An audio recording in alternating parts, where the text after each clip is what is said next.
Video में हम ये डिस्कस करने वाले हैं कि प्राइवेट लिमिटेड और एलएलपी लिमिटेड लायबिलिटी पार्टनरशिप में क्या डिफरेंस होता है।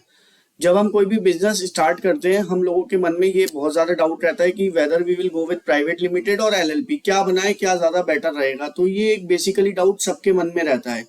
तो क्या होता है, जो आप अगर प्राइवेट लिमिटेड बनाते हैं तो वो कंपनीज एक्ट 2013 से गवर्न होती है, जबकि एलएलपी एक्ट 2008 से गवर्न होती है। दोनों रजिस्टर्ड आरओसी पे ही होती है, बट क्या है, थोड़ा सा दोनों में डिफरेंस होता है।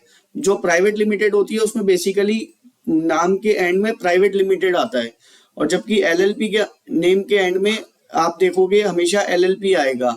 तो ये एक थोड़ा सा लिटिल बिट डिफरेंस है। अब क्या होता है कि एलएलपी इतनी पॉपुलर नहीं है, बट इसमें कुछ एक्स्ट्रा बेनिफिट हैं जो कि प्राइवेट लिमिटेड में नहीं है।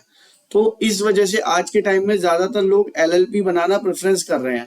अब आप देखेंगे सारा प्रोसेस सेम है। प्राइवेट लिमिटेड बनाने में 8 से 10 हजार की कॉस्ट आ जाती है, जबकि अगर आप वही चीज एलएलपी के थ्रू बनाते हैं तो आपकी जो टोटल कॉस्ट है वो 6,000 से लेके 8,000 तक की आएगी। अब बाकी सारी चीजें इसमें कॉमन होती है, बस प्राइवेट लिमिटेड में क्या होता है, क्रेडिबिलिटी थोड़ी सी और ज्यादा हाई हो जाती है, क्योंकि क्या होता है, हर किसी को पता होता है प्राइवेट लिमिटेड क्या है। जबकि एलएलपी इतना अभी न्यूली कॉन्सेप्ट है, 2008 में आया है, लोगों को नहीं पता होता कि भाई एलएलपी करके भी कोई ऑर्गेनाइजेशन होती है। तो इसलिए हम इसकी क्रेडिबिलिटी में इसको कुछ पॉइंट कम देंगे। बाकी सब चीजों में एलएलपी जो है more better than private limited है। अब आप देखेंगे कि जो टैक्स रेट है वो प्राइवेट लिमिटेड में 25% लगता है, जबकि एलएलपी में टैक्स रेट 30% लगता है। तो अगर टैक्स की बात करी जाए तो एलएलपी टैक्स के मुकाबले में थोड़ी पीछे रह गई, क्योंकि उसमें टैक्स रेट 30% है, जबकि प्राइवेट लिमिटेड में 25% है। मेन दिक्कत क्या आती है, एनुअल कंप्लायंस। जब आप एनुअल कंप्लायंस की बात करेंगे तो प्राइवेट लिमिटेड के केस में एनुअल कंप्लायंस बहुत सारी करनी पड़ती है। आपको बहुत सारे डीपीटी 3 के फॉर्म्स हो गए वो फाइल करने पड़ते हैं, और भी बहुत सारी कंप्लायंस है एडिशनल जो आपको करनी पड़ती है, जैसे कि एमएसएमई फॉर्म, या फिर आपको 20A कमेंसमेंट ऑफ बिजनेस, जो कि प्राइवेट लिमिटेड में फाइल होता है और एलएलपी में नहीं होता। और हाँ, अगर आपका 1 लाख का भी टर्नओवर है तो भी प्राइवेट लिमिटेड में आपको अपने बुक्स ऑफ अकाउंट ऑडिट करने मैंडेटरी हैं, जबकि अगर आप एलएलपी की फॉर्म में बिजनेस करते हो तो आपको बुक्स ऑफ अकाउंट को ऑडिट कराना जरूरी नहीं है। 40 लाख तक की टर्नओवर में आपको अपनी एलएलपी के बुक्स ऑफ अकाउंट को ऑडिट कराने की जरूरत नहीं है।